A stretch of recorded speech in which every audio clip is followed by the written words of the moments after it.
Pak Belardo, kita mulai ya. Siap, Pak Kabir. Baik. Bismillahirrahmanirrahim. Assalamualaikum warahmatullahi wabarakatuh.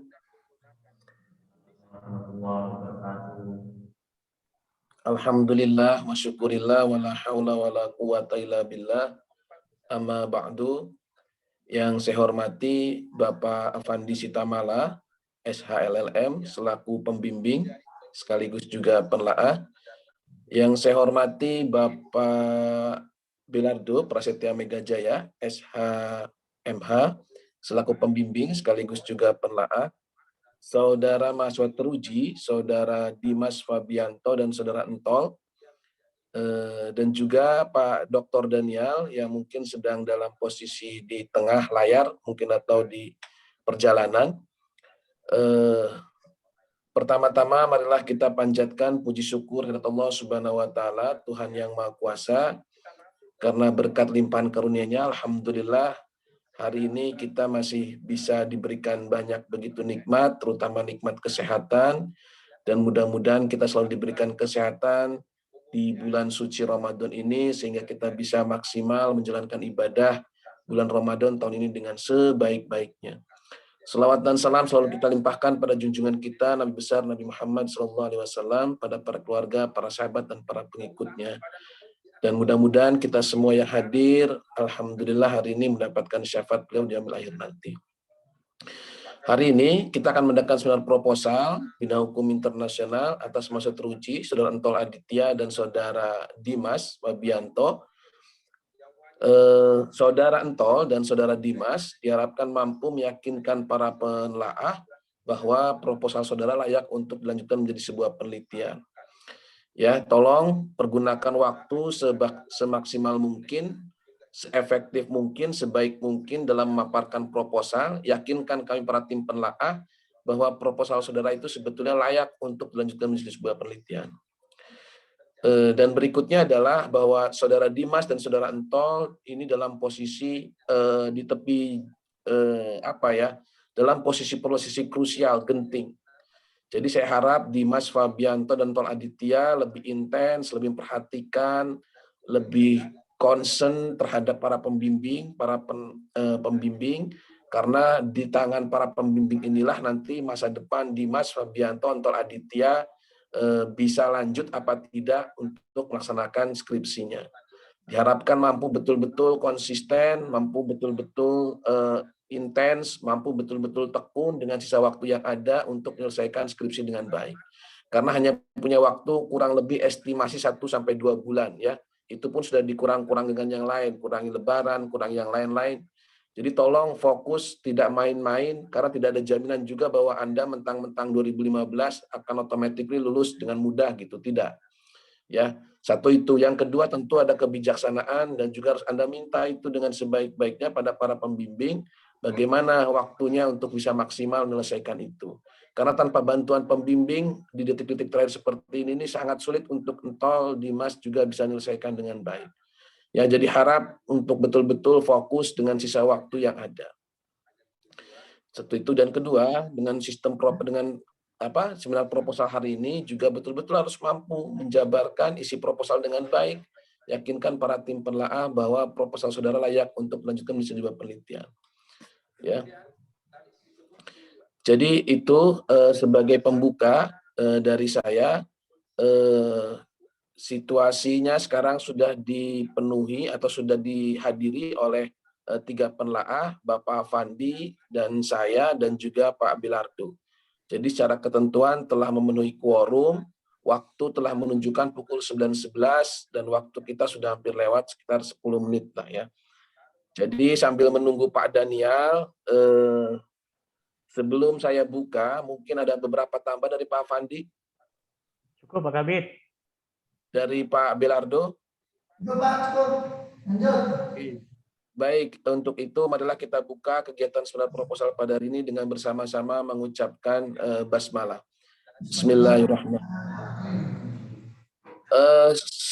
Selanjutnya Pak Afandi mungkin bisa sementara ini berjalan karena situasi saya tadi sebentar keluar ya. bukan keluar, sedang dalam posisi yang sulit untuk bisa masuk ikut bergabung sementara ini. Nanti saya mungkin bisa menyusul. Tuh. Siap Pak Kabit, siap. Baik, untuk itu silakan Pak Fandi memimpin dulu jalannya seminar proposal. Mohon izin teman-teman. Assalamualaikum warahmatullahi wabarakatuh. Waalaikumsalam warahmatullahi wabarakatuh. Terima kasih Pak Kabit. Oke, untuk Saudara Ento dan Dimas, silahkan kembali ke tempatnya masing-masing.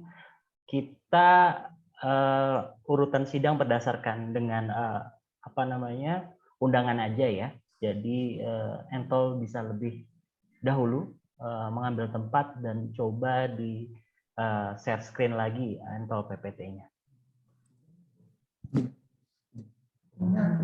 Iya. Di mobil. Oke, bisa di full screen Ento. Oke, Entol sudah siap? Ya, Pak. Oke, Entol punya waktu 10 menit untuk memaparkan paparan proposal skripsinya.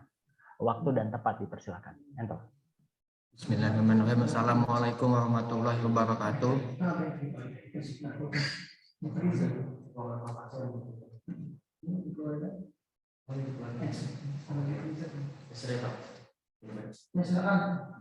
Salam sejahtera bagi kita semua.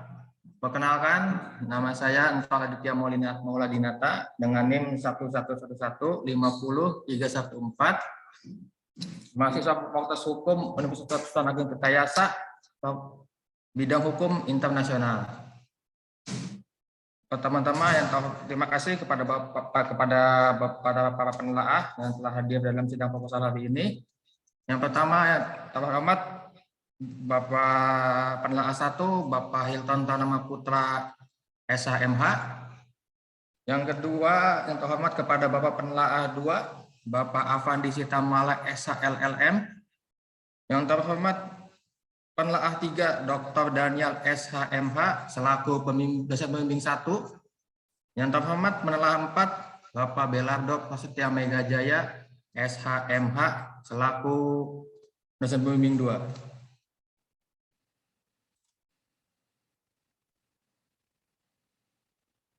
Saya akan mempresentasikan judul proposal saya, yaitu perlindungan terhadap kapal karam asing sebagai cagar budaya bawah air berdasarkan pasal 192 UNCLOS 1982 Vessel Based Source Pollution (VBSP), studi kasus kapal karam militer Belanda HNL MS De Ruyter.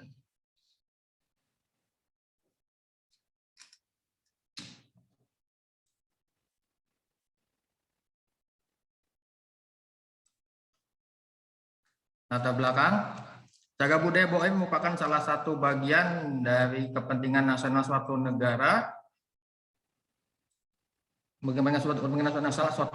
dan penting guna budaya itu sendiri menurut Undang-Undang Nomor 11 Tahun 2010 Pasal 1, cagar budaya adalah warisan budaya yang bersifat kebendaan berupa benda cagar budaya, bangunan cagar budaya, struktur cagar budaya, situs cagar budaya, dan kawasan cagar budaya di darat dan atau di air yang perlu dilestarikan keberadaannya karena memiliki nilai penting bagi sejarah, ilmu pengetahuan, pendidikan, agama, dan atau kebudayaan melalui proses penetapan.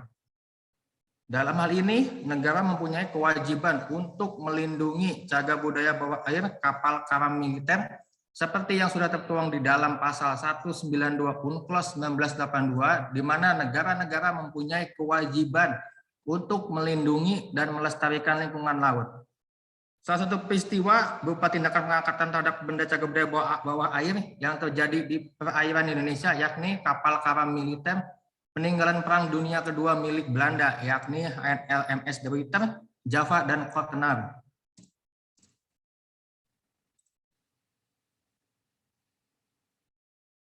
Kemudian, kapal karam militer di atas merupakan salah satu saksi sejarah pada Perang Dunia Kedua.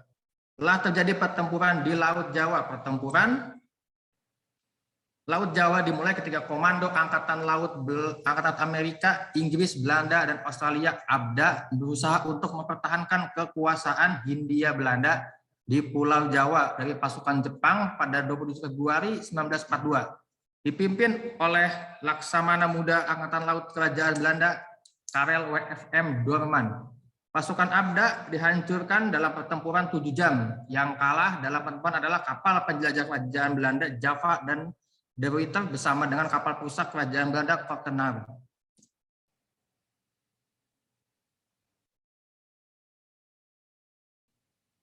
Identifikasi masalah. 1. Bagaimana bentuk perlindungan terhadap kapal karam asing berdasarkan ketentuan kategori benda-benda yang termasuk sebagai cagar budaya bawah air ditinjau dari pasal 192 UNCLOS 1982 Vessel Based Source Pollution. Yang kedua, apakah tindakan Indonesia terkait pengangkatan kapal karam milik Belanda dan di perairan Laut Jawa dapat dibenarkan berdasarkan pasal 192 UNCLOS 1982 Vessel Based Source Pollution? Tujuan penelitian. Yang pertama, untuk mengetahui bagaimana bentuk perlindungan dan kategori kebendaan cagar budaya bawah air terhadap kapal karam asing di wilayah perairan Indonesia berdasarkan ketentuan pasal 192 UNCLOS 1982 Vessel Based Source Pollution. Yang kedua, untuk mengetahui apakah tindakan Indonesia terkait pengangkatan kapal karam milik Belanda di wilayah laut dibenarkan berdasarkan pasal 192 UNCLOS 1982 Vessel Based Source Pollution. Kegunaan penelitian diklasifikasikan menjadi 2. Yang pertama, kegunaan penelitian secara teoritis. Kedua, kegunaan penelitian secara praktis. Rangka pemikiran. Di dalam rangka pemikiran disusun berdasarkan tinjauan pustaka dan hasil penelitian yang relevan. Konsep dalam penelitian memiliki fungsi untuk sebagai sarana operasional dalam mengamati dan mengukur serta memberikan pengarahan dalam setiap pengujian. UNCLOS 1982 merupakan instrumen hukum internasional yang memiliki peran esensial dan komprehensif terkait urusan-urusan di bidang kelautan, di mana di dalamnya terdapat pengaturan mengenai pelindungan cagar budaya bawah air. Metode penelitian. Metode yang digunakan di dalam penelitian hukum ini adalah metode yuridis normatif. Metode yuridis normatif dengan pendekatan penelitian asas-asas hukum yang dilakukan terhadap kaidah-kaidah hukum yang merupakan patokan-patokan berperilaku atau bersikap tidak pantas. Spesifikasi penelitian yang akan digunakan dalam penelitian ini adalah spesifikasi atau jenis penelitian deskriptif analisis, yaitu kegiatan yang dilakukan oleh peneliti untuk menentukan isi atau makna suatu aturan hukum yang dijadikan rujukan penyelesaian permasalahan hukum yang menjadi objek kajian. Kemudian sumber data penelitian yang akan digunakan di dalam penelitian ini ialah sumber data sekunder yang merupakan bahan-bahan yang bersumber dari kepustakaan, berupa buku, dokumen, literatur, serta penelitian sebelumnya berkaitan dengan masalah yang diteliti. Penelitian ini dianalisis dengan menggunakan analisis kualitatif, yaitu dengan memaparkan subjek serta objek penelitian yang akan dilakukan untuk mendapatkan gambaran umum dan menyeluruh tentang keadaan yang sebenarnya. Lokasi penelitian digunakan oleh peneliti dalam penelitian ini meliputi Perpustakaan Nasional Republik Indonesia, Perpustakaan Fakultas Hukum Universitas Sultan Ageng Tirtayasa, Perpustakaan Umum Universitas Sultan Ageng Tirtayasa.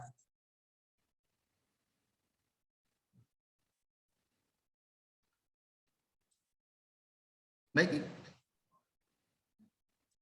itu saja yang dapat saya sampaikan dalam sesi kali ini.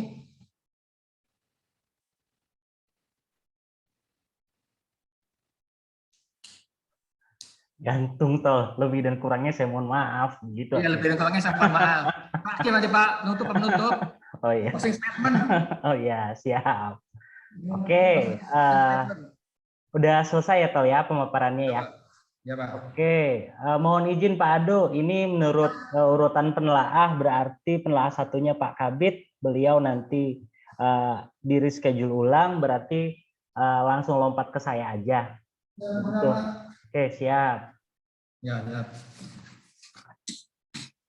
Oke, Entol, ini posisi saya sebagai penelaah kedua, fokus ke penulisan. Saya coba fokus ke penulisan dulu toh ya. Baik Pak, siap. Oke, sebentar. Ini file soft copy yang kamu email ke saya sesuaikah dengan yang dicetak dan kirim ke teman-teman penelaah lain? Sesuai Pak. Sesuai. Oke. Oke, judul nanti saya skip dulu. Di sini kalau di soft copy yang saya pegang, Entol, Ya. saya share screen aja dulu deh, bentar, biar kamu lihat.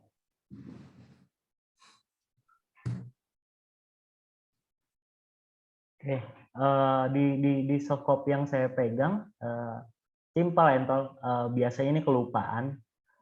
Page number halaman itu di saya masih bukan Times New Roman. Jadi kalau udah selesai itu di page numbernya itu dikontrol Alt gitu, dirubah sesuaikan dengan font yang kita pakai. Oke. Terus di sini di halaman 1 halaman 1 latar belakang itu, Entol. Di sini kamu kurang tambahkan footnote mungkin di paragraf 1 dan paragraf 2 itu bisa jadi 2 footnote. Jadi di halaman 1 itu nggak ada footnote sama sekali. Terus di sini yang saya highlight, yang saya merahkan ini, kamu nulis agar budaya itu sendiri menurut Undang-Undang Nomor 11. Nah, di sini beberapa penulisan undang-undang kamu agak miss, Entol. Jadi kadang U-nya besar, U-nya kecil, nomor segala.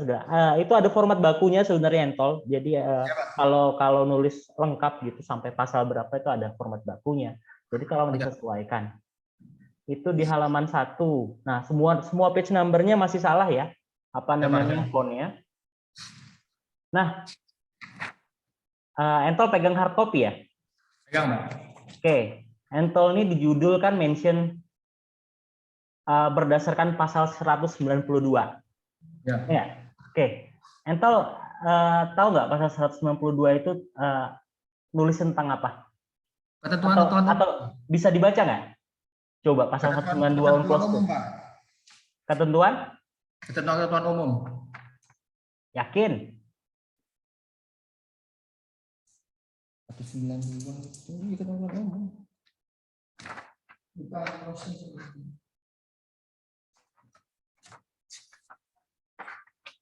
Saya tulis coba dibaca. Di apa namanya? 192.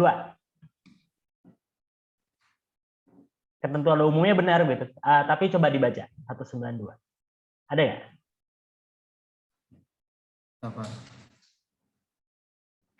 Ada di HP. HP lagi Di HP. dipakai. Udah, nggak usah. Di layar saya aja kalau gitu, sebentar. Dipakai. Iya, siap. Tenang aja, Entol. Ini kalau urusannya penelaahnya Pak Ado sama saya kayaknya setengah jam kelar ini barang.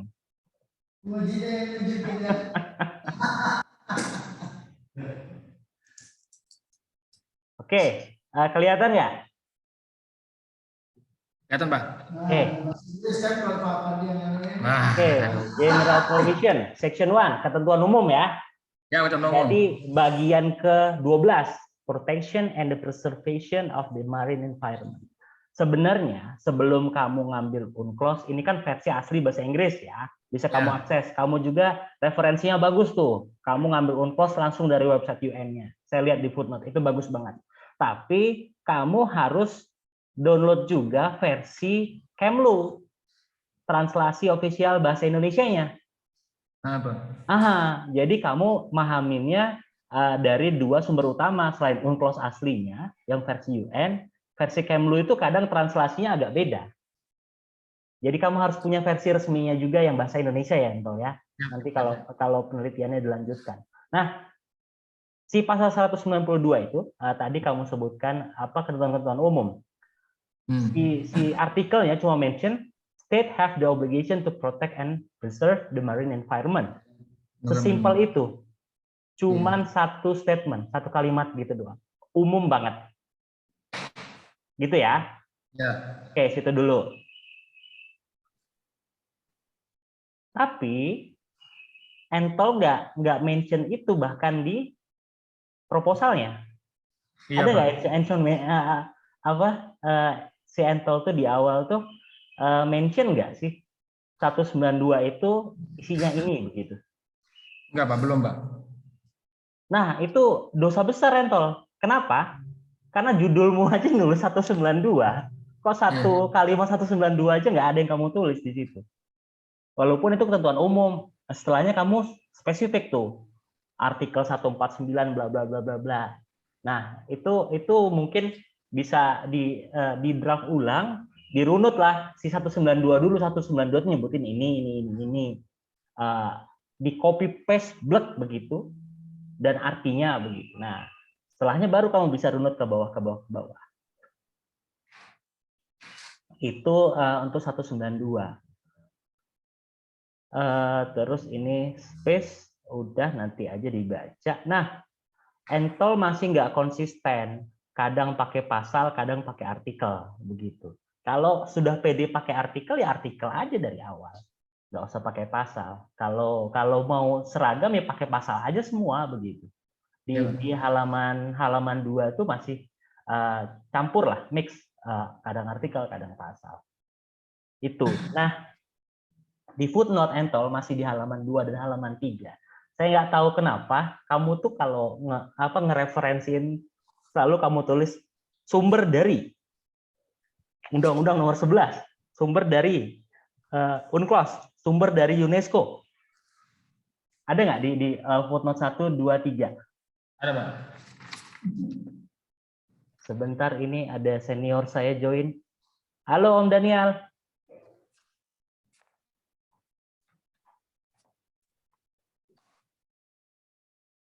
Halo Pak Daniel.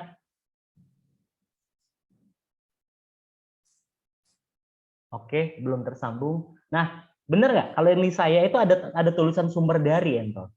Footnote 1, 2, 3. Betul, Pak. Betul. Apa alasannya Entol masih pakai sumber dari begitu? Oke. Kemarin nggak dicoret Pak Ridwan, Entol? Apa dia dulu, Dik? Enggak, Pak, nggak di-mention, Pak. Siap. Oke. Nggak di-mention. Nah, sebenarnya ketika kamu nge-reference langsung aja Entol, nggak usah ditulis sumber dari begitu. Oke, siap. Nah, nanti dicek ulang deh. Oke, itu yang kelihatan banget sama tuh di halaman 7 juga sumber dari semua. Tapi saya apresiasi kamu pakai beberapa jurnal dan buku luar yang bagus begitu. Ya, Pak. Oke, sebentar. Oke. Nah, saya ke penulisan dulu. Oke, lompat ke halaman 9 Entol. Identifikasi masalah 1, IM1. Tolong dibaca. Tapi jangan di-skip. Ada yang salah, tapi jangan di-skip. Coba dibaca. Bagaimana bentuk perlindungan terhadap kapal-kapal asing berdasarkan ketentuan kategori benda-benda yang masuk sebagai cagar budaya bawah air ditinjau dari pasal 192 UNCLOS 1982 Vessel Based Pollution PBSP. Ya. Di saya, Entol, bagaimana bentuk perlindungan terhadap karam kapal karam? Pas ngomong bener ya Pak Pandi? Iya, pas ngomong benar gitu. Saya cek berulang-ulang ini Entol ini yang di dia itu udah benar apa yang di saya salah apa gimana? Tapi pas ngomong bener nih. Bapak salah kayaknya, Pak. Dia yang ngasih. Bisa ya. Oke. Saya juga salah kok. Siap. Benar itu, Pak. Ini kalau naik kapal feri ke Lampung, Entol ini naik kapal cepat, Pak Ado. Ekspres, Pak, lebih cepat, Pak. Oke, itu ditandain Entol, IM1. Ya, siap. Ya. Oke, itu dulu. Nanti saya sedikit nyenggol substansi lah. Oke. Baik. Sama lari ke ini Entol, daftar pustaka. Ya. Di halaman paling terakhir. Ya. Di peraturan perundang-undangan tuh kamu nulis UNCLOS tolong dilengkapin. UNCLOS itu singkatan akronim. Oke, Jadi siap. di referensinya dilengkapin tuh UNCLOS itu singkatan dari apa. Nah, terus di sumber internet, sumber dari itu hapus semua. Sumber dari. Bahkan yang ada undang-undang tuh Undang Nomor 11 tahun 2010 cagar budaya nggak kamu naikin ke atas. Atau kamu masih mention di internetnya pasalnya begitu. Harusnya nggak usah kamu ulang. Itu udah di footnote. Oke, nanti catatannya saya share ke Entol. Nah, saya sedikit bahas ininya Entol sebentar. Saya sedikit bahas judulnya. Di sini Entol tuh sebenarnya bahas lumayan banyak loh. Hati-hati loh. Kamu mention UNCLOS. Ya. Terus kamu mention UNESCO Convention. Ya. Terus kamu bahas Undang-Undang nomor 11 2010. Iya, Pak. Oke. Itu di proposalnya gitu back and forth, maju mundur. Pembahasannya maju mundur. Dan kamu dari UNCLOS lompat ke Undang-Undang nomor 11 2010, terus lompat ke UNESCO. Ya. Tolong dibikin aja dari umum dulu, pengaturan paling umumnya apa, misalkan si UNCLOS, setelahnya UNESCO, membahas si bangkai kapalnya ataupun cagar budayanya, baru spesifik Undang-Undang Nasionalnya Indonesia nomor 11 2010-nya. Nah, terus ada catatan saya lagi, hubungan kata hubung, oke. Nah, masih penulisan di kata hubung halaman 2 dan halaman 3 itu Entol masih banyak pakai kata-kata di awal paragraf begitu, dapat dikatakan bahwa, demikian juga dapat diperhatikan juga begitu. Nanti narasinya agak diganti, jangan pakai itu di awalan paragraf Entol. Oke, itu penulisan. Saya mau balik ke judul Entol. Ya. Sebentar.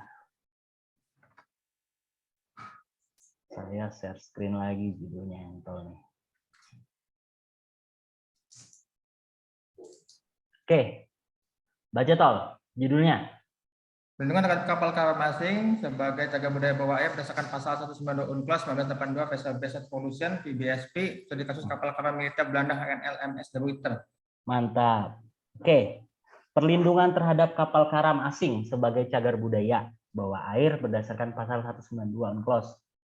Pasal 192 UNCLOS itu bahas cagar budaya bawah air nggak, Toh? Tidak membahas, Pak. Itu kan dia hanya negara wajib untuk melindungi benda yang ada di dasar laut. Oke. Kalau VBSP, Vessel Based Sources Pollution, itu tentang bangkai-bangkai kapal. Bangkai kapal itu masuk ke VBSP? Iya, Pak. Kamu dapatnya dari mana? Pasal berapa?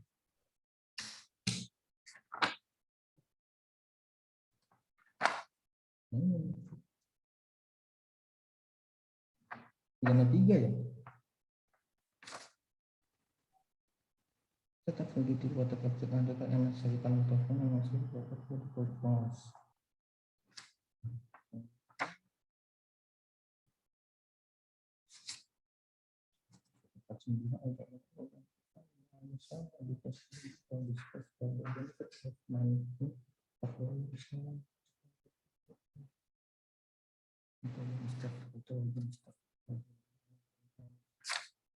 Belum dapat saya tuh, Pak. Belum dapat. Oke. Kok bisa kamu tulis? Ya. Nanti sampel dulu Pak Pandi. Ya.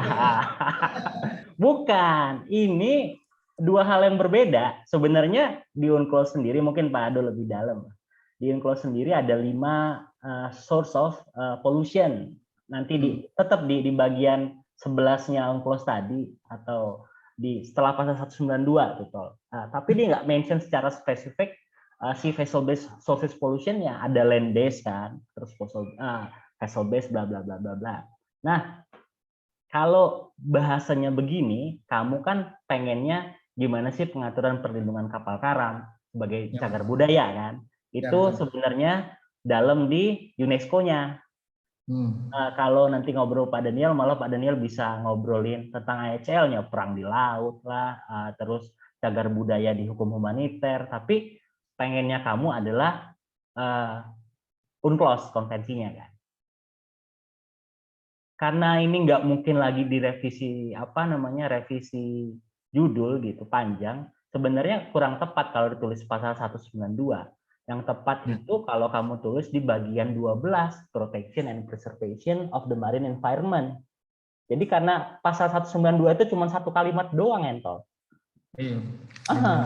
Tapi ya sudahlah, nanti bisa dirunutkan begitu. Nah, sedangkan vessel based sources pollution itu lebih menjabarkan, artinya kan vessel based sources pollution itu polusi yang berasal dari kapal. Iya, masuk apa? Tumpahan minyak biasanya, bla bla bla. Ini bahas si marine environment lah. Masuklah sebenarnya di bagian 12 si UNCLOS tadi gitu. Tapi salahnya kamu terlalu spesifik mention pasal 192-nya. Nah, di sini si VBSP ini lebih ke si perlindungan si bangkai kapalnya di UNESCO-nya. Tapi kan kalau kamu di sini cuman highlight 192 begitu. Jadi terlalu ngebatas sendiri kalau kamu mention itu. Padahal di dalamnya kamu ngebahas dua konvensi plus satu undang-undang nasional. Oke, itu sih sebenarnya yang major begitu. Karena ada di halaman 8 kamu tuh mention juga oleh penulis lebih menekankan kepada penentuan status terhadap suatu kapal karam tenggelam yang dapat termasuk ke dalam kualifikasi sebagai benda-benda cagar budaya bawah air berdasarkan hukum internasional. Iya toh? Ya, Pak. Ya, nanti kamu bisa kategoriin lah si VBSP itu dari mana asalnya begitu, Entol. Baru di sini kan berarti masuk kategori cagar budaya, baru kamu pakai UNESCO sama si Undang-Undang Nomor 10 tadi. Oke, mungkin itu aja sedikit catatan dari saya. Nanti catatan-catatan yang ada di PDF ini saya share ke Entol buat direvisi. Baik, Pak. Oke, halo, assalamualaikum Om Daniel. Warahmatullahi wabarakatuh. Ternyata Ya, bukan di Lampung rupanya. Kirain masih di Serang. Padahal kita belum bukber ini. Padahal belum bukber ya Om ya? Iya. Pak Kabit juga tunggu-tunggu anunya nih. Ya, belum ada nih. Padahal bisa bukber tempat Pak Ado kita ini. Nah, iya, kesempatan. Siap. Kabit bilang saya mau, ya udah. Kita jalan. Bidangan, salam bidangan. Bidangan. Coba itu Amado. Pak Kabit ada nggak di sini? Nggak ada, Pak. Tadi ngebuka aja Om. Dia ada paparan judul disertasi apa? Nah, paparan judul disertasi kemana? Online. Zoom online. Ke siapa? Mungkin masih ke materi kali Om. Judul-judul yang baik atau tadi soalnya sempat dengar. Ke promotor 1. Kurang paham saya. Harusnya kan presentasinya ke saya, Om. Iya. Itu loh Om, acara kayak workshop apa begitu tapi dari mereka sana. Gitu. Ya, Pak Kabit, saya nanti kalau ditanya oleh promotor 1, bagaimana promotor 3 ini anunya? Oh, ini mahasiswanya nggak pernah koordinasi ini bagaimana? Diajak bukber nggak bukber ya? Iya. Oke, Om mau nguji daring atau gimana Om? Iya. Secara urutan bisa langsung Om Daniel. Siap. Saya akan berikan beberapa komentar terkait dengan tulisan Entol ini. Silakan Om. Walaupun kita sadar betul bahwa posisi Entol kan ini semester akhir, ya sangat akhir, ujung sedikit saja geser waktunya. Waalaikumsalam. Selesai sudah, Pak. Selesai ya, inilah kan biasanya begitu, kita nyantai Tidak terasa waktu, sudah mendekati, baru sadar. Oh iya, ternyata saya begini ya. Gitu Entol ya. Ya Pak. Ya, Pak. Jadi cukup di kuliah saja begini Entol ya, cukup D1 saja. Nanti kalau kamu lanjut Ya. S2 jangan lagi seperti ini. Jangan Pak. Amin. Ya Allah. Kalau dalam hal pernikahan sudah usia 40-an baru mau nikah sudah. Waduh. Nah, jadi jangan selalu injury time, membiasakan diri untuk injury time. Siap, siap. Entol memang ada banyak hal yang harus diperbaiki. Jujur kemarin itu kita okekan ke Sempro karena situasi dan kondisional, Entol ya, dengan harapan bahwa ini tetap jalan, ini tetap bisa diperbaiki gitu, direvisi sambil berjalan. Memang banyak hal, masih banyak, baik dari sisi formulasi judul itu antara yang variabel yang satu dengan variabel yang lain itu tidak sinkron.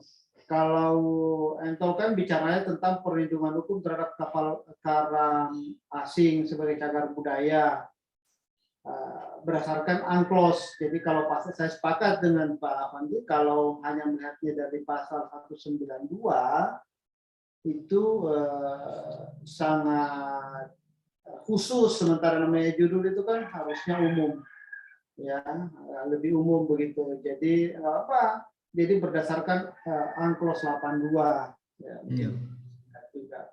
Nah kemudian ada VSV ini juga tidak nyambung jadinya karena kan yang harus dilihat itu adalah bagaimana perlindungan terhadap kapal karamnya. Ini kan pernah ditulis oleh Ibu Eva ini. Ya, ini pernah terkait dengan perlindungan terhadap kapal karam asing itu pernah ditulis oleh Bu Eva dalam sebuah tulisannya. Saya masih hafal betul waktu itu. Nah, coba itu yang dijadikan sebagai rujukan. Salah satu tulisan Bu Eva itu dijadikan sebagai rujukan. Karena ini kapal ini adanya di Pulau Panjang ya, di Gresik Pak, di Payapan Gresik, oh, Surabaya. Bukan, oh iya, yang di Pulau Panjang itu, Tunda itu yang ini berarti itu kapal Amerika ya. Nah, Amerika. Bu Eva pernah nulis tentang itu. Ya, jadi tidak terlalu beda lah. Mungkin kalau Bu Eva itu menulis terkait dengan cagar, ini sama kapal cagar budayanya. Kalau kapal yang di Pulau Panjang itu kan bukan kapal karam ya, tapi tertembak gitu, tembak. Ya, tertembak. Itu bukan kapal karam. Tapi kan yang menjadi mirip itu kan terkait dengan perlindungan cagar budayanya. Nah, tetapi kan ada persyaratan-persyaratan sehingga di dalam undang-undang itu yang mensyaratkan berapa lama baru bisa dikatakan sebagai cagar budaya di bawah air gitu. Nah, ada aturan yang mengatur tentang itu. Nah, itu bukan dalam UNCLOS 82 atau yang mengatur tentang itu. Nah, oleh karena itu di dalamnya nanti kamu harus membahas tentang baik konvensi yang mengatur tentang cagar budaya maupun undang-undang ya hukum nasional kita, coba dibaca juga terkait dengan status cagar budaya itu. Karena kalau tidak salah kapal yang di Pulau Panjang juga itu belum dikategorikan belum didaftarkan sebagai bagian dari cagar budaya, padahal sudah lebih dari 50 tahun. Nah, itu nanti kita akan diskusikan lagi, Tol ya, terkait dengan beberapa karena sambil berjalan kamu menulis nanti, merevisi, menulis itu harus dilakukan. Ya. Jadi bukan hanya substansi, tapi teknik penulisan pun ya jujur saja, Tol ya, pembimbing 2 pun itu segera meng-ACC karena dengan pertimbangan ya, pertimbangan waktu lah ya. Saya juga jadi kamu harus serius, jangan bercanda, jangan bermain ya. Masih banyak saya akui itu masih banyak yang harus diperbaiki.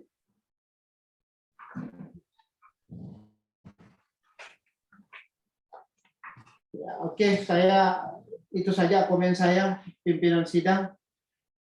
Karena kalau saya mau koreksi satu persatu,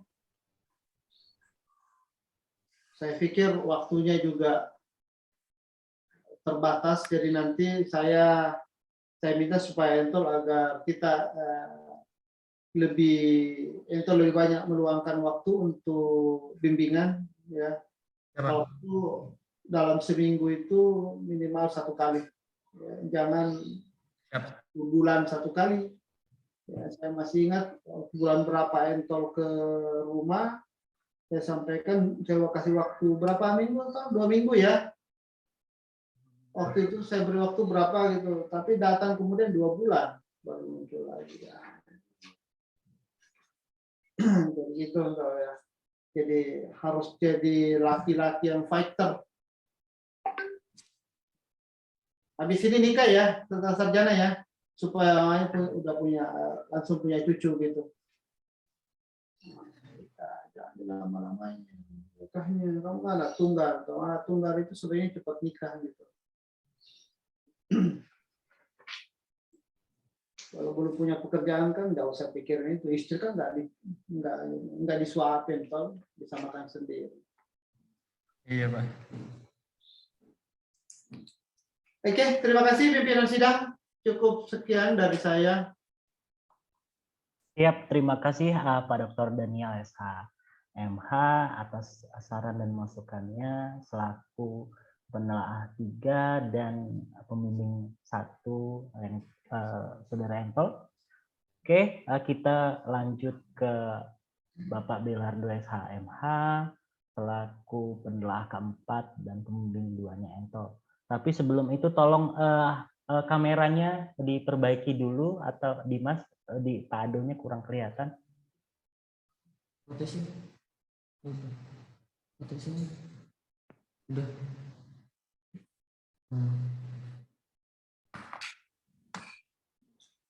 Oke, cakep. Oke, terima kasih Pak Pandi, kemudian Pak Daniel juga. Memang kalau saya menyebutnya Sintor sama Dimas serigala terakhir, Pak. Termasuk sepadan. Dia serigala terakhir hati. Atau penghuni terakhir. Penghuni terakhir. Bahkan masih sempro ya. Ya, kalau kata Pak Daniel tadi banyak waktu terbuang, itu benar sekali. Mungkin bisa segera diperbaiki ya. Siapa? Kalau kata bahasanya Entol, yang penting sempro dulu. Mudah-mudahan sempro setelah itu tobat ya. Ya, amin. Tobat malah. Jangan habis sidang baru tobat nih. Tobat ini harus jadi titik balik sekarang ya. Ya, karena siap. kamu harus bersyukur juga punya pembimbing kayak Pak Daniel, kemudian ketua bidang Pak Hilton, tambah lagi penguji tadi Pak Pandi.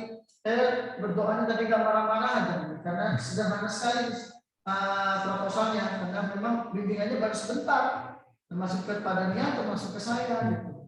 Kita harus memajukan saja karena mengingat situasi dan kondisi ini ya. Siapa? Oke, kalau menilai catatan banyak sekali catatan di sini, nanti saya minta intens revisinya dan kedepannya. Siap. Mulai dari judul kalau perlu ya.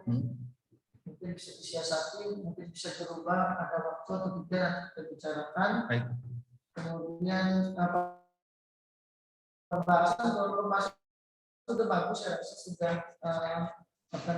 mempertanyakan pertama bagaimana perlindungannya, kedua menguji, dan yang kedua kan menguji ya apakah tindakan Indonesia itu dibenarkan menurut peraturan internasional terkait dengan pengangkatan kapal karam. Cuma tinggal kemasannya mulai dari pendahuluan itu tadi Pak Pandi dosa besar ya. Maka dari saya bilang dosa besar, makanya harus bertobat juga ini kan.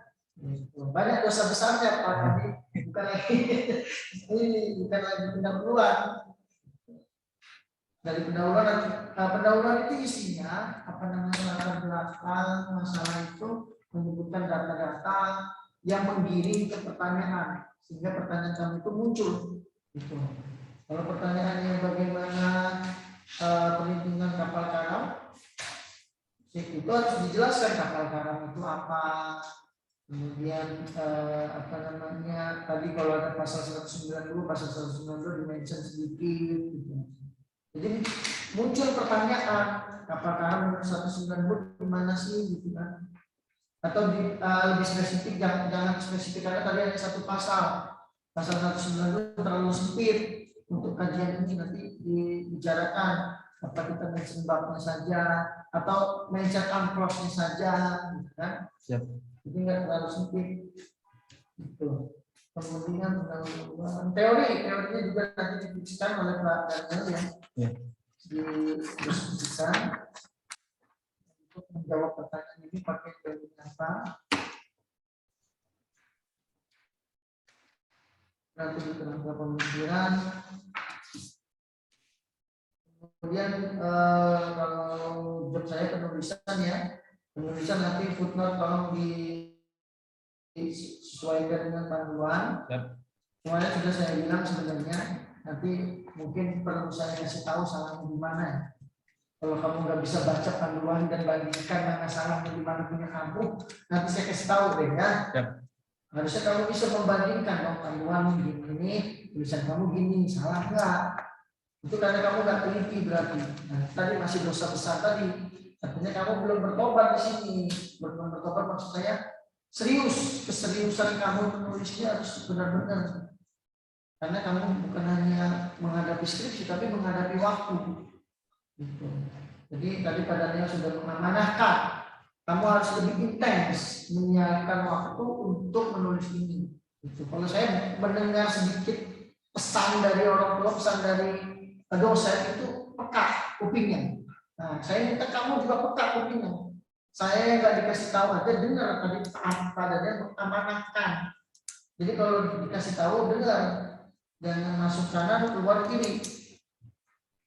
Begitu Pak Wali, saya rasa nanti kita genjot lagi untuk revisi selanjutnya. Terima kasih. Siap, terima kasih Pak Bilardo Prasetyo Jaya SHMH selaku penelaah keempat dan pembimbing kedua Saudara Entol. Saudara Entol, mohon untuk dicatat semua saran dan masukan dari masing-masing penelaah dan nanti didiskusikan ulang ke pembimbing 1 dan pembimbing 2. Oke, ada closing statement Saudara Entol? Baik, terima kasih untuk para penelaah untuk saran dan masukan kepada saya. Saya janji akan menyelesaikan ini semua secepat mungkin, malah harus cepat sebelum bulan Juni sudah harus sidang akhir. Minta doanya dari para penelaah dan kebimbingannya kepada saya. Mungkin itu saya dapat saya sampaikan. Kurang lebihnya mohon maaf. Wassalamualaikum warahmatullahi wabarakatuh. Waalaikumsalam. Oke, lanjut Saudara teruji kedua, Saudara Dimas Fabianto, waktu dan tempat dipersilakan.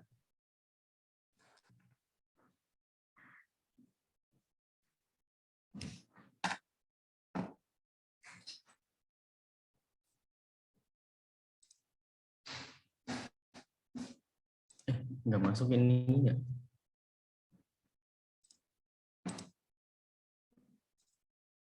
Masuk ke sih ini.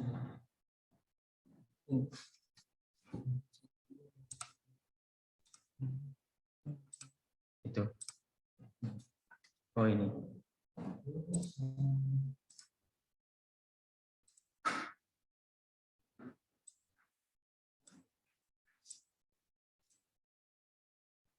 Oke, baik. Bismillahirrahmanirrahim. Assalamualaikum warahmatullahi wabarakatuh. Terima kasih Pak Afandi Sitamala atas waktunya.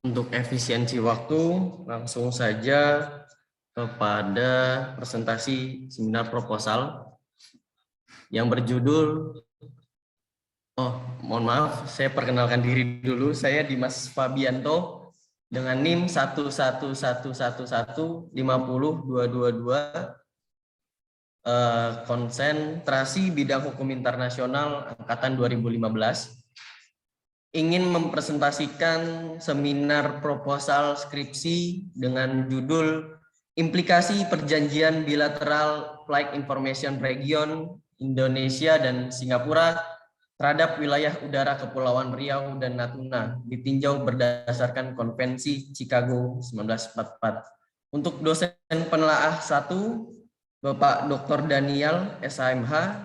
Untuk dosen penelaah 2, Bapak Belardo Prasetya Migajaya SHMH. Untuk dosen penelaah 3, yaitu Bapak Hilton Tarnama Putra MSH/MH, sekaligus pembimbing 1 saya. Dan untuk dosen penelaah 4, yaitu Bapak Afandi Sitamala SH LLM, sekaligus pembimbing 2 saya.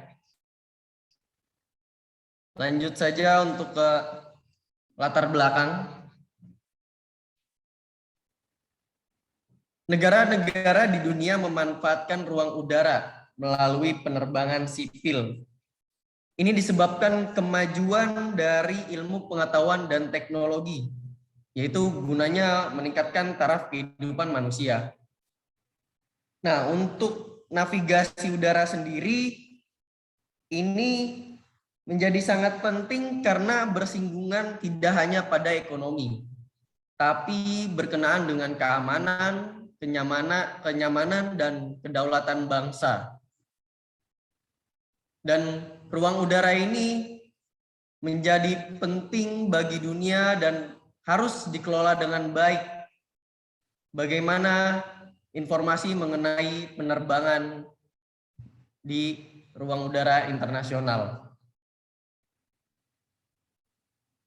Maka dari itu perlu pengelolaan informasi mengenai wilayah udara sebagai bentuk keamanan lalu lintas atau bisa disebut sebagai Flight Information Region.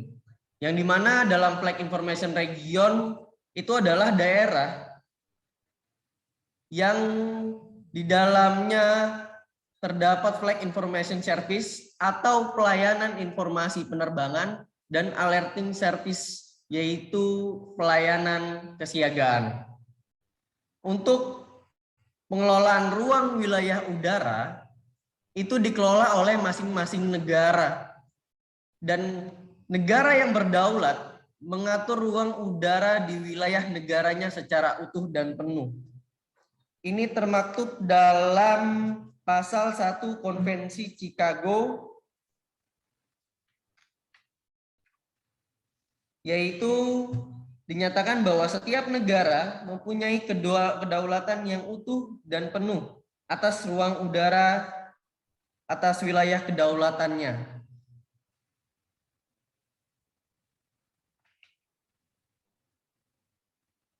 Namun berbeda dengan namun ada beberapa negara, contohnya adalah Indonesia, yang mana sebagian wilayahnya itu masih dikelola oleh negara lain, negara asing, yaitu wilayah Kepulauan Riau dan Natuna yang dikelola oleh VIR Singapura. Itu terjadi pengelolaannya sejak awal tahun 1946, karena dianggap Indonesia itu belum mampu secara teknologi dan SDM untuk mengelola wilayah Kepulauan Riau dan Natuna. Akhirnya VIR Singapura lah yang mengambil alih ruang udara wilayah Kepulauan Riau dan Natuna.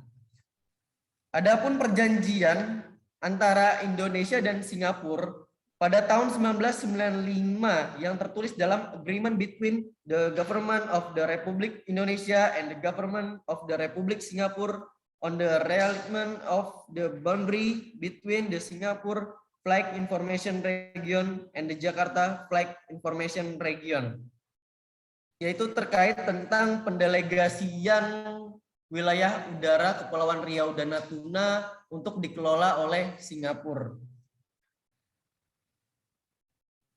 Namun menurut pasal 1 Konvensi Chicago ini sangat bertentangan bahwasannya setiap negara mempunyai kedaulatan yang utuh dan penuh atas ruang udara dan wilayah kedaulatannya.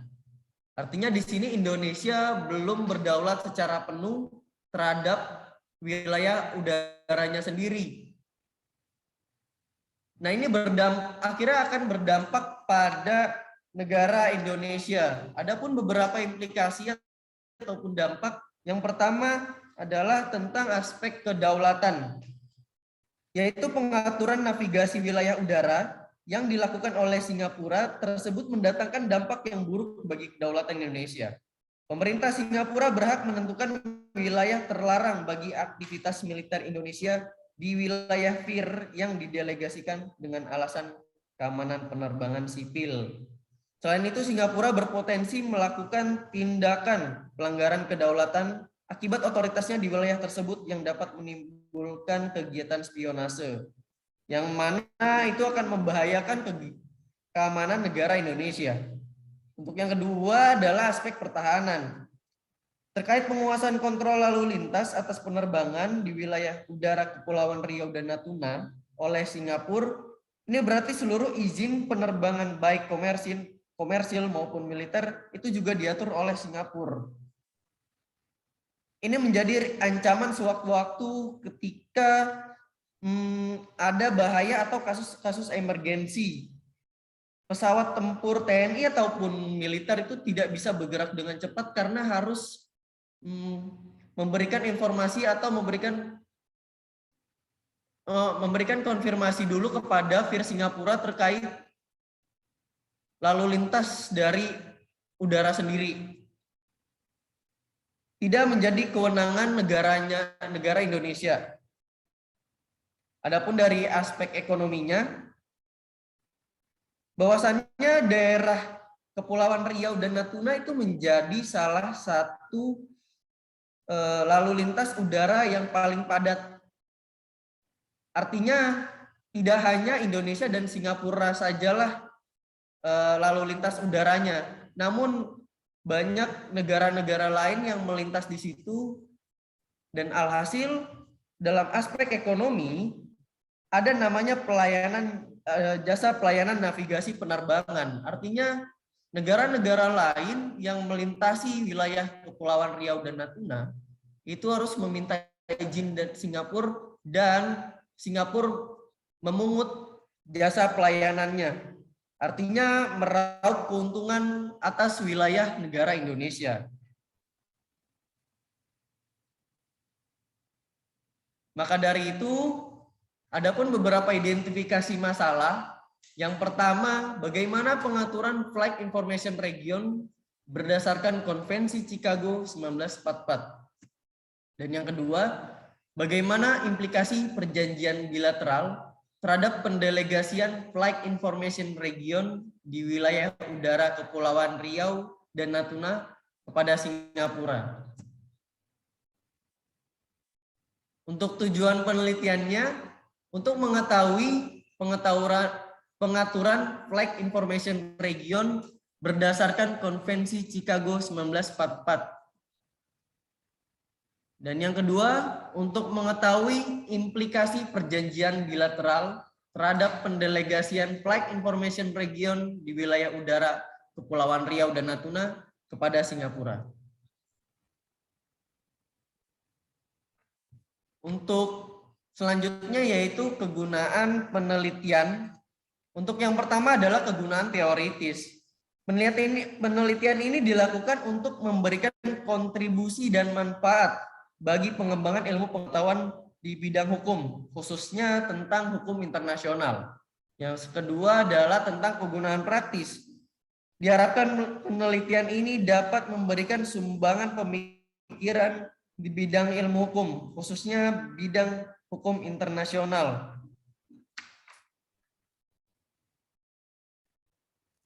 Yang selanjutnya adalah kerangka pemikiran. Saya menggunakan dua teori, dan untuk teori yang pertama adalah teori kedaulatan negara. Kedaulatan adalah kekuasaan tertinggi untuk menentukan hukum dalam negara. Dan teori kedua adalah teori delegasi. yang mana menurut teori delegasi, aturan-aturan konstitusional hukum internasional mendelegasikan kepada masing-masing konstitusi negaranya. Metode penelitian. Metode penelitian ini penulis menggunakan metode penelitian yuridis normatif. Yuridis normatif adalah di mana hukum dikonsepkan sebagai apa yang tertulis dalam peraturan perundang-undangan yang merupakan patokan berperilaku manusia yang dianggap pantas. Di dalam penulisan penelitian ini, penulis menggunakan metode deskriptif yang bertujuan untuk mencari hubungan antar variabel. Metode deskriptif dapat diartikan sebagai prosedur pemecahan masalah yang diselidiki dengan menggambarkan keadaan subjek atau objek dalam penelitian. Teknik pengumpulan data yang dipakai adalah studi kepustakaan, wawancara, dan studi dokumen yang memiliki relevansi dengan flag information region. Untuk analisis datanya yang dipergunakan adalah pendekatan kualitatif terhadap data primer dan data sekunder yang berkaitan dengan flag information region. Untuk sistematika penulisannya, untuk bab yang pertama adalah tentang pendahuluan. Untuk bab yang kedua adalah tentang teori, yang mana tinjauan teoritis tentang teori state sovereignty dan teori delegasi dalam flag information region. Dan bab ketiga yaitu tentang objek penelitian, implikasi perjanjian bilateral flag information region Indonesia dan Singapura terhadap wilayah udara Kepulauan Riau dan Natuna. Untuk yang bab keempat adalah tentang analisis. Analisis implikasi perjanjian bilateral flag information region Indonesia dan Singapura terhadap wilayah udara Kepulauan Riau dan Natuna ditinjau berdasarkan Konvensi Chicago 1944. Untuk bab kelima adalah kesimpulan dan saran. Ya, terima kasih. Sekian presentasi dari saya. Untuk selanjutnya kembali ke Bapak Afandi. Oke, terima kasih Dimas. Kepada penelaah 1, Dr. Daniel SHMH, waktu dan tempat dipersilakan. Pak Daniel. Baik, terima kasih pimpinan sidang.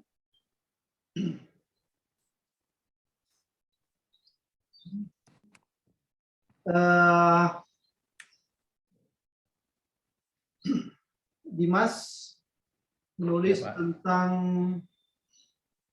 implikasi dari perjanjian bilateral ya yang dilakukan oleh Indonesia dengan Singapura. Dilihat dari Konvensi Chicago 1944. Dimas, saya ingin tanya apa yang mendasari sehingga Dimas itu tertarik mau meneliti tentang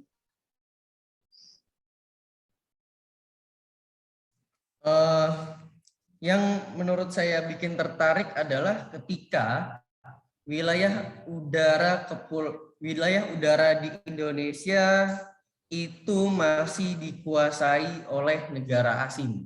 Walaupun adapun perjanjiannya ini menyangkut soal waktu perjanjiannya, yang mana dalam pasal 458 dalam Undang-Undang Nomor 1 Tahun 2009 tentang penerbangan, itu paling lambat penyelenggara pelayanan navigasi yang dikuasai oleh negara asing itu paling lambat 15 tahun. Sedangkan ini dari tahun 2009 sampai 2022 ini masih dikuasai oleh Singapura, dan perjanjian yang terbaru bahwasannya Indonesia dan Singapura itu memperpanjang perjanjiannya kembali terkait perjanjian bilateral flag information region Indonesia dan Singapura. Oke. Jadi perjanjiannya sudah berakhir, tetapi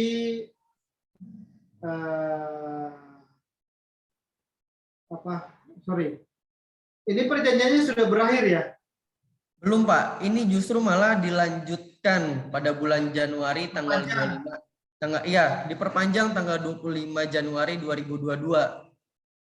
Terkait, jadi ini perjanjian antara Indonesia dan Singapura itu diperpanjang. Sedangkan ada amanat undang-undang nomor 1 tahun 2009 pasal 458 bahwasannya wilayah udara yang dikuasai oleh negara asing itu dievaluasi dan dikuasai lagi oleh Indonesia paling lambat 15 tahun. Sedangkan dalam waktu sekarang sudah hampir 13 tahun itu masih dikuasai oleh Singapura dari ketinggian 0 sampai 37.000 kaki, Pak.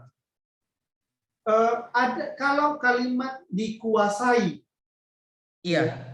Dikuasai, berarti pihak lain tidak boleh memasuki ruang tersebut.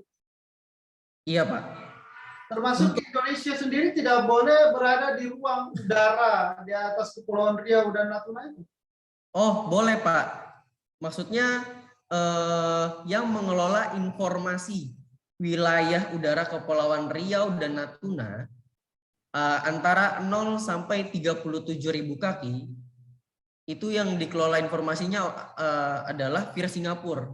Jadi setiap penerbangan yang melalui lalu lintas 0 sampai 37.000 kaki di Kepulauan Riau dan Natuna itu harus izin terlebih dahulu kepada Vir Singapura, termasuk Indonesia. Berarti kalau begitu jangan mengatakan dikuasai. Mungkin ada kalimat yang lebih pas dengan kata dikuasai. Ya. Oh, dikelola, Pak. Dikuasai kan terkesan Singapura itu memiliki kedaulatan di ruang itu. Ya. Apa alasan pengelolaan atau seperti apa kalimat bahasanya? Ada kata menguasai begitu. Yeah. Oke. Bisa disampaikan ke saya apa isi dari perjanjian ini? Intisari dari perjanjian ini? Oh, intisari perjanjian ini. Sebentar, Pak. Punya nggak perjanjiannya, Dimas? Ada, Pak. Punya nggak draft perjanjiannya? Ada, Pak. Tunggu sebentar, Pak. Ada draft perjanjiannya ya. Nah, tentu kamu sudah baca kan? Iya. Kalau sudah baca, apa intinya di situ? Apa yang Dimas pahami tentang perjanjian tersebut? Yang saya pahami bahwasannya untuk beberapa sektor A yaitu Kepulauan Riau dari 0 sampai 37.000 kaki itu kan dikuasai oleh Singapura, termasuk jasa pelayanannya pun semuanya dikuasai oleh Singapura untuk 0 sampai 37.000 kaki. Namun penelitian ini yang saya mau bawa adalah tentang soal pengambil alihan Vir Singapura ke Vir Jakarta, Pak. Yang mana Indonesia sudah sedikit menata seperti jasa pelayanan penerbangan itu dikelola oleh Vir Jakarta, tidak lagi dengan Singapura untuk di atas 37.000 kaki, dan untuk koordinasi dengan militer Indonesia mendelegasikan beberapa sumber daya manusia untuk berada di Air Traffic Center di Singapura, Vir Singapura. Jadi ketika militer Indonesia ingin melakukan aktivitas latihan atau apapun, sudah tidak perlu izin atau apapun lagi karena sudah ada koordinasi dari pihak Indonesia di Vir Singapura. Oke, intinya yang ingin kita kembali lagi. Yang jadi objek penelitian ini yang mana? Vir kan? Iya, Pak. Oke, Vir yang menjadi objek penelitian Dimas. Nah, Vir ini kan menjadi objek dan kemudian akan dilihat implikasinya. Ya. Jadi implikasi dari Vir ini. Ya, Pak. dilihat dari kacamata Konvensi Chicago, begitu kan? Ya. Nah, ada nggak yang salah?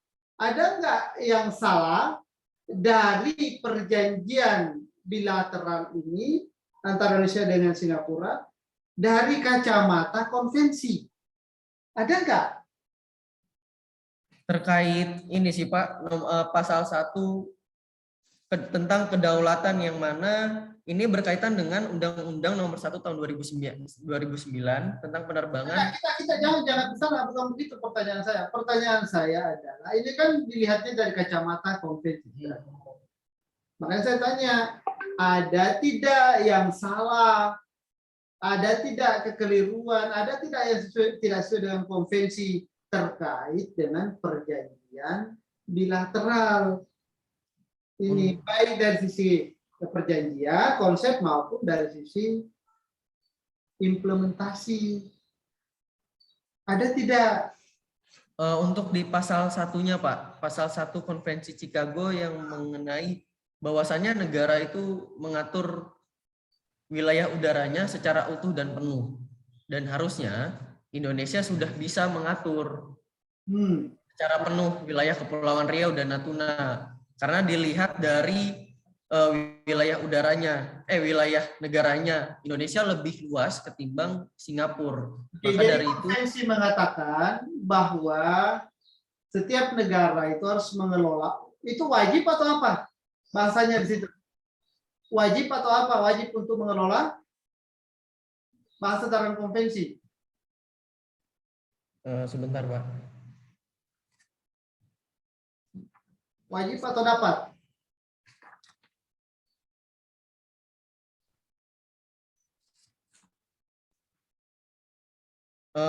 Wajib Pak, karena setiap negara mempunyai kedaulatan yang utuh. Oke. Nah, berarti setiap negara memiliki kedaulatan yang utuh terkait dengan ruang udaranya. Begitu ya? Namun faktanya ruang udara Indonesia dikelola oleh Singapura berdasarkan sebuah perjanjian bilateral. Gitu ya, berarti Indonesia tidak menjalankan dong isi perjanjian. Indonesia sudah meratifikasi belum konvensi Chicago? Udah Pak, di dalam Undang-Undang Nomor 1 Tahun. Bisa nggak dikatakan bahwa Indonesia tidak menjalankan isi perjanjian? Bisa nggak dikatakan seperti itu? Kan konvensi mengatakan harus mengelola. Iya. Wajib untuk mengelola. Tapi ternyata Indonesia tidak mengelola sendiri, tapi malah diberikan kepada negara lain gitu. Dia membuat perjanjian peer dengan negara lain gitu. Berarti bisa nggak dikatakan Indonesia tidak menjalankan isi konvensi? Saya rasa menurut saya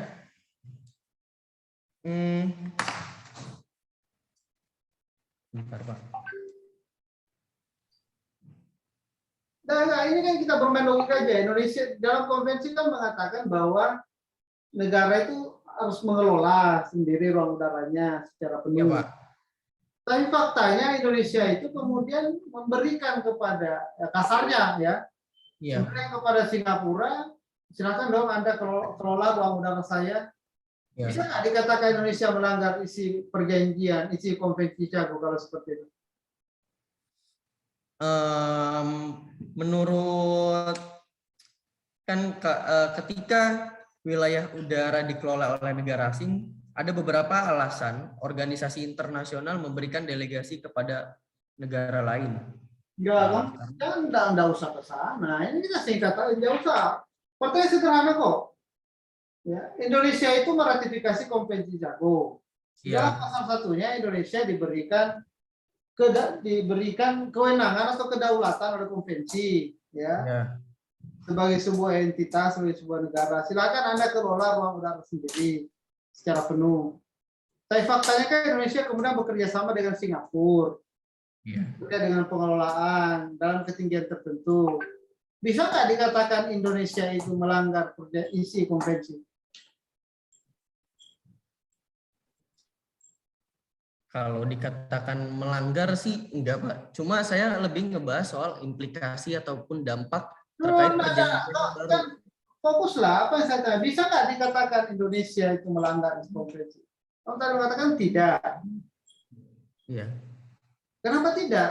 Karena konvensi mengatakan harus mengelola, wajib mengelola secara utuh. Di mana tidaknya?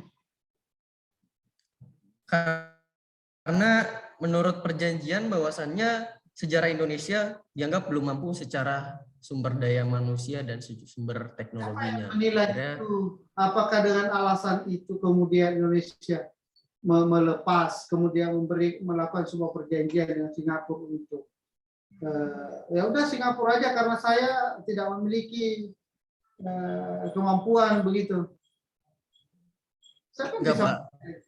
Karena menurut yang saya baca bahwasannya diplomasi Indonesia baru sedikit berhasil dalam pengambil alihan delegasinya, belum secara penuh dan diakui secara organisasi internasionalnya. Maka dari itu yang saya bahas soal perjanjian yang terbaru antara Indonesia dan Singapura terkait pendelegasiannya dan dampak bagaimana dari perjanjian itunya, Pak. Ya, bukan di situ yang saya tanyakan ya. Yang saya tanyakan itu apa? Konvensi itu pasal 1 itu mengatakan harus pengelolaan penuh. Tapi kok Indonesia membuat perjanjian dengan lain berarti dengan membuat perjanjian negara terkait dengan ruang udara. Nah, apakah dengan melakukan perjanjian dengan negara lain itu dianggap Indonesia melanggar konvensi enggak? Karena konvensi mengatakan kelola sendiri loh. Gitu. Tapi Indonesia ternyata tidak mengelola sendiri, tapi dia pakai negara lain gitu. Bisa nggak Indonesia dikatakan melanggar konvensi? Saya rasa perlu Indonesia mementingkan amanat dari pasal 1 Konvensi Chicago 1944, Pak. Amanat berarti untuk memenuhi amanat. Indonesia melanggar nggak isi konvensi kalau seperti itu atau tidak? Jawabannya ya atau tidak, itu aja. Kalau ya, Pak. Iya, untuk dalam kedaulatan, iya harusnya Indonesia harus berdaulat dan mengatur pengelolaan wilayah udaranya. Jadi nggak boleh diperjanjikan dengan negara lain terkait dengan pengelolaannya karena berdaulat gitu. Iya.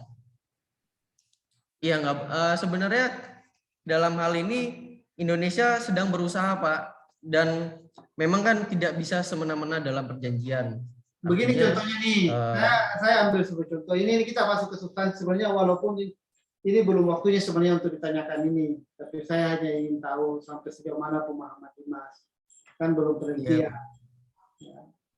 Indonesia itu punya sumber daya alam. Iya, Pak. Tambang ada di mana-mana. Ya. Indonesia memiliki kedaulatan terhadap sumber daya alam yang ada. Tetapi Indonesia kemudian melakukan perjanjian dengan pihak lain. Misalnya Freeport misalnya, gitu kan. Silakan kelola dong Freeport gitu. Nah, Indonesia dianggap menggadaikan kedaulatannya atau tidak kalau seperti itu? Mungkin kurang lebih sama dengan ini.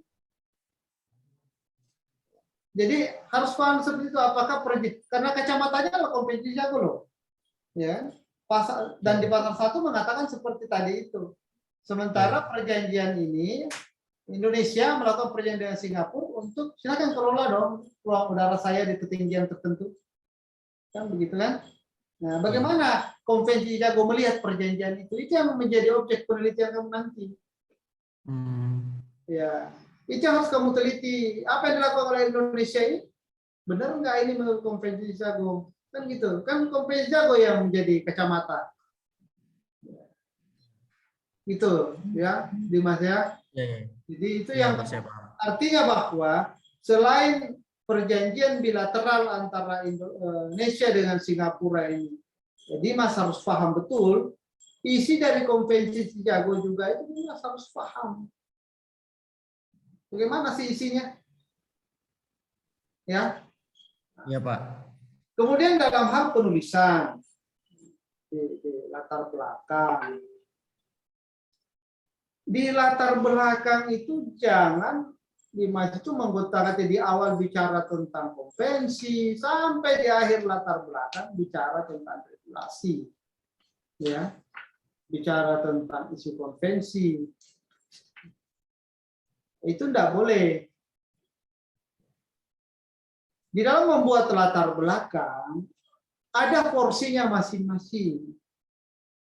Di awal kita menulis itu harus langsung menentukan apa sih objek, definisi dari objek yang kita teliti. Apa sih fear itu? Karena tidak semua orang itu tahu apa itu fear. Ya langsung to the point aja, nggak usah berbicara. Kita butuh dagingnya, nggak butuh lemaknya. Jadi nggak usah lu ngarang. Kalau saya pribadi itu to the point orangnya. Suka sama gadis itu nggak usah mikir, nggak usah ngasih bunga, ngasih apa, datang terus langsung aja saya suka sama kamu. Kalau nggak mau ya sudah, saya cari yang lain. Saya gitu. Kok cepat amat sih nembak ya? Kalau bukan dari sekarang kapan lagi? Nanti keburu besok tembak sama cewek lain gimana? Kalau saya tidak katakan juga kan rugi saya nanti. Padahal kamu suka juga saya nggak ucapin. Jadi gitu loh. Jadi terdepan apa sih fear itu? Jangan nanti di belakang di halaman 2, 3 baru nulis tentang fear. Itu di awal ya. Fear itu apa? Menurut siapa? Menurut ahli siapa? Fear itu apa? Nah, menurut konvensi fear itu apa? Begitu. Setelah itu baru bicara tentang fear itu diatur di mana. Diatur di mana saja fear itu. Mungkin fear itu bukan hanya diatur di konvensi Chicago.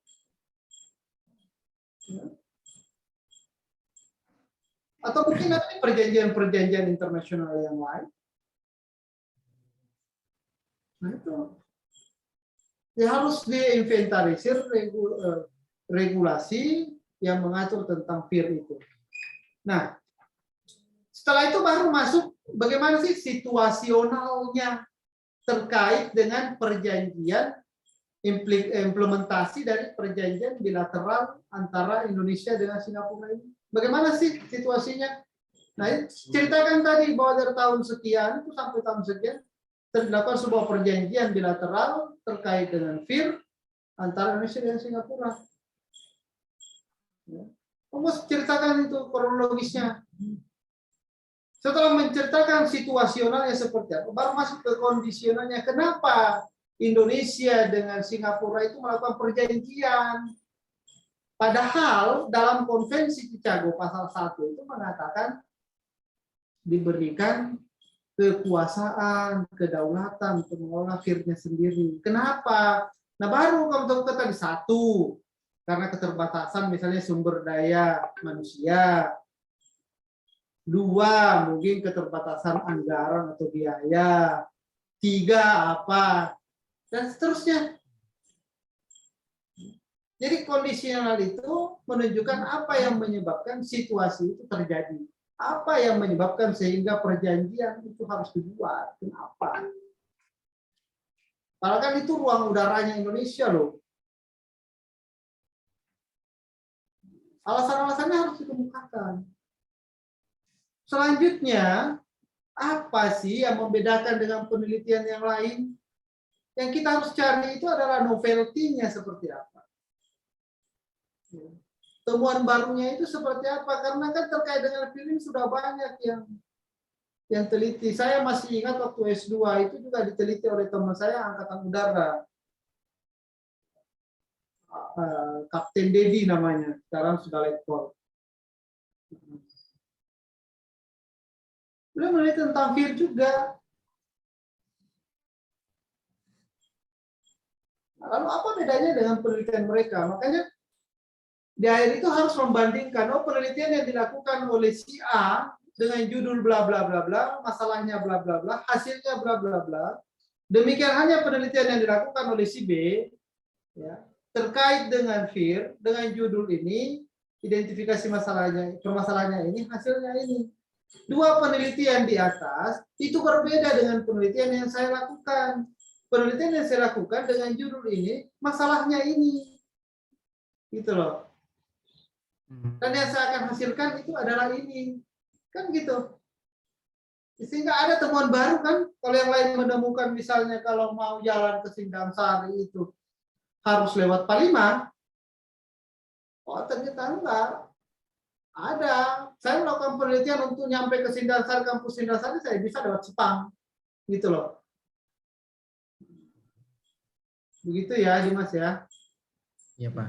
Jadi masih cukuplah waktu untuk perbaiki yang kurang. Tetapi ingat di latar belakang itu harus. Jadi kita tidak sembarang menulis. Ya, Iya Pak.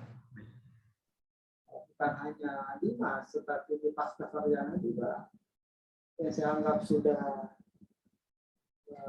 punya pengalaman di dalam menulis skripsi belum S1 itu masih seperti itu.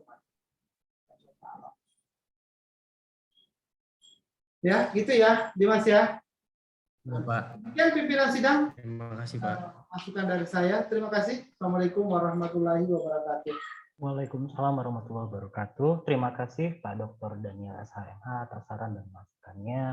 Untuk saudara Dimas, mohon mulai dicatat di list begitu saran dari latar belakang tadi, dari FIR-nya dan penulisan begitu.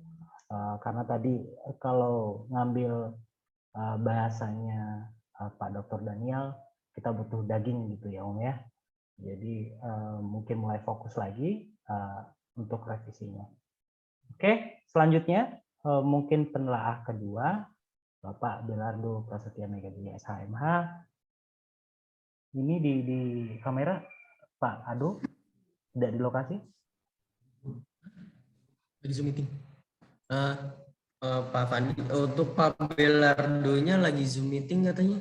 Oke, kalau begitu Nanti nyusul. lompat saya ke saya aja terlebih dahulu untuk sedikit Baik Pak. bahas proposalnya Dimas. Oke, Dimas, saya nggak banyak tadi sudah dalam sekali dari Pak Daniel mengenai substansi dan sedikit penulisan dan novelty-nya. Nah, Dimas di sini sebagaimana sebenarnya ini pengakuan dulu ke Om Daniel. Kayak apa Dimas dan Entol ini kayaknya kakak adik Om. Selain satu angkatan dan kakak adik. Karena di saya juga mungkin hanya beberapa kali jatuhnya begitu proses bimbingannya. Gitu. Kalau nggak salah cuma 1-2 kali. Dan beberapa kali daring ya di masa online. Nah, tapi di sini sudahlah karena kalian diburu waktu begitu. Kalau di saya sebagai porsi pembimbing 2 dan penelaah keempat yang mana fokus ke penulisan di sini Dimas sebenarnya ketika ini favoritnya Pak Hilton mungkin ketika ngomongin implikasi di judul karena judul kamu secara terang-terangan implikasi begitu. Sedangkan di kamu nggak bahas FIR yang mana? FIR-nya ini kan Flight Information Region-nya ini di depan tuh kamu mention perjanjian bilateralnya, sedangkan si bilateral agreement antara Indonesia dan Singapura itu yang paling baru kan yang 2022 ini. Bener toh? Nah, itu cuma kamu mention ketika di atas identifikasi masalah. Bisa jadi orang nganggapnya FIR sebelum yang tahun 2022. Tapi kamu nggak mention sama sekali itu apa realignment-nya cuma kamu tulis di situ aja tanpa mention apa namanya agreement yang 2022 ini bedanya apa di latar belakang ya Dimas ya. Itu kemarin yang sempat miss mungkin karena apa ya itu tadi yang sempat kamu paparkan di FIR 2002 terdapat beberapa region yang dikelola Indonesia, dikelola Singapura, bla bla bla. Tapi kalau dari narasinya Indonesia bahasanya adalah pengelolaannya kembali ke kita, tapi di sana ada pembagian menurut ketinggian begitu. Nah, dan juga beberapa narasi yang naik ditumburkan dengan kedaulatan. ketika ngomongin kedaulatan, di situ banyak artikel berita yang numburkan sebenarnya dengan UNCLOS. UNCLOS itu relate sekali dengan kedaulatannya begitu. Mungkin nanti bisa diobrolin lebih dalam ke pembimbing 1. Nah, itu sedikit masukan dari saya terkait penulisan. Ini Dimas, si footnote kamu pakai reference otomatis atau kamu tulis sendiri?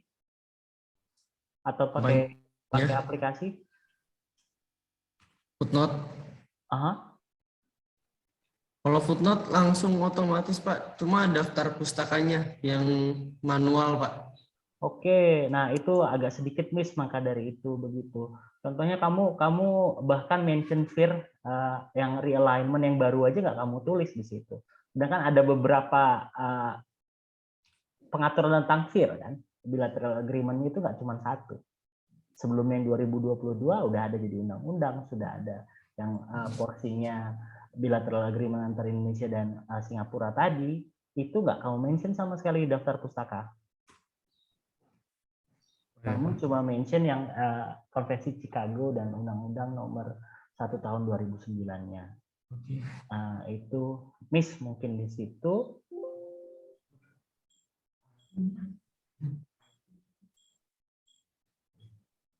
Oke, saya rasa itu yang harus kamu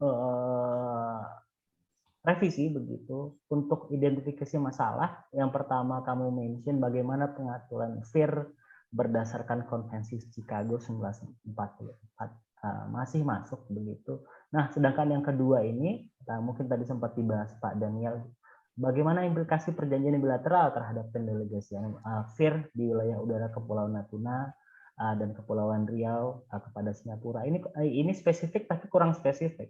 Kamu nggak mention si FIR yang barunya, yang 2022-nya. Oke. Iya toh? Iya. Jadi padahal kamu niatnya mau bahas yang baru ini toh, yang Januari kemarin. Iya Pak. Ada padahal di situ juga di bridging kamu sudah mention di atasnya begitu. Jadi malah bakal bikin bingung. Coba di-download dulu dari website Kemenlu, ada itu versi bilateral agreement-nya antara Indonesia dan Singapura yang baru begitu. Kalau nanti kurang bahan, ini masih naik permasalahan ini masih naik dan banyak banget bahasannya begitu terkait FIR ini. Salah satu bahasannya adalah sebelum pengaturan di 2022 ini, FIR itu selalu dengan undang-undang, tapi ada statement dari Pak Mahfud, FIR yang ini akan disahkan melalui keputusan Presiden. Jadi ada beberapa ahli HI itu yang perpres begitu, beberapa ahli HI yang menanyakan, oh ini runutan dari Undang-Undang Perjanjian Internasional tahun 2010-2000 itu kok yang sekrusial ini wacananya bakal via perpres aja, nggak melalui persetujuan DPR. Itu coba kamu mungkin bisa jadi tambahan di latar belakang. Mungkin itu sedikit banyak Dimas catatan dari saya. Mungkin nanti mulai dicatat lagi masukan-masukan dari masing-masing penelaah. Oke, ini Pak Ado nggak bakal balik ke tempat kalau begitu? Mau izin Bapak, tadi ada saran ini, kata Pak Ado, nanti